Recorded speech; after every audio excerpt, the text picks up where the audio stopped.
भाग ये है कि ये लगातार हरियाणा के हकों पे डाका मारा जा रहा है। आपको पता है खेलो इंडिया के अंदर भी 3,500 करोड़ का जो खेलो इंडिया का बजट रखा गया है, उसमें एक तरफ तो देश में सबसे ज्यादा 600 करोड़ गुजरात के बाटे आया और हरियाणा के बाटे खेलो इंडिया के बजट देश के 28 प्रदेशों में सबसे कम 28वें नंबर पर मात्र 80 करोड़ आया।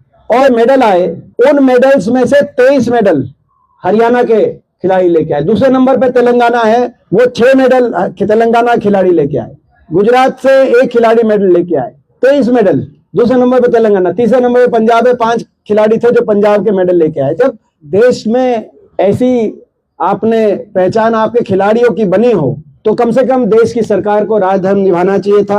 मगर दुर्भाग्य ये है कि ये लगातार हरियाणा के हकों पे डाका मारा जा रहा है। आपको पता है खेलो इंडिया के अंदर भी 3,500 करोड़ का जो खेलो इंडिया का बजट रखा गया है, उसमें एक तरफ तो देश में सबसे ज्यादा 600 करोड़ गुजरात के बाटे आया और हरियाणा के बाटे खेलो इंडिया के बजट देश के 28 प्रदेशों में सबसे कम 28वें नंबर पर मात्र 80 करोड़ आया। और हमारे खेल स्टेडियम्स की क्या हालत है, जो 481 खेल स्टेडियम, राजीव गांधी खेल स्टेडियम, अंतर्राष्ट्रीय स्तर के कई जिले स्तर पर खेल स्टेडियम जो पूर्ववर्ती कांग्रेस सरकार में बने थे, आज उनकी क्या स्थिति है आपने देखा। इतनी दुर्दशा हो गई उन खेल स्टेडियम्स की कि हमारे खिलाड़ियों के लिए जानलेवा साबित हो रहे खेल स्टेडियम। और अभी मैंने एक अखबार की कटिंग में देख रहा था कि 2019 के बाद इन स्टेडियम्स की रिपेयर या अपग्रेड या नए स्टेडियम बना तो छोड़ो, 2019 के बाद इसकी स्पोर्ट्स इक्विपमेंट लेने के लिए भी आखिरी परचेज 2019 में हुआ था हरियाणा। आप अंदाजा लगाओ कि एक तरफ इतनी दुर्दशा ना सेंटर के बजट में, बाकी किसी बजट की बात तो हम केवल खेल बजट में, कम से कम वो देश हित में होगा।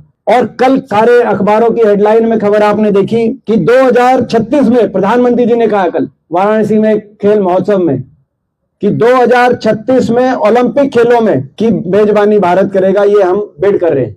हमारी मांग है कि 2030 के कॉमनवेल्थ खेलों में भी होस्ट नहीं तो को होस्ट के रूप में हरियाणा को जोड़ा जाए और 2036 में ओलंपिक में, क्योंकि ओलंपिक अगर होस्ट करने का अवसर मिलेगा तो मैं समझता हूं कि वो बहुत गौरव हमारे देश को मिलेगा। लेकिन देश की सरकार के लिए न्याय संगत है कि इसमें राजधर्म निभाते हुए, जैसे जब खनिज की पॉलिसी आती है तो उड़ीसा का ध्यान रखा जाता है, उस रूप से जैसे मैंने कहा कि भाई जब खेल की बात आए तो हरियाणा को कंसिडर करना चाहिए।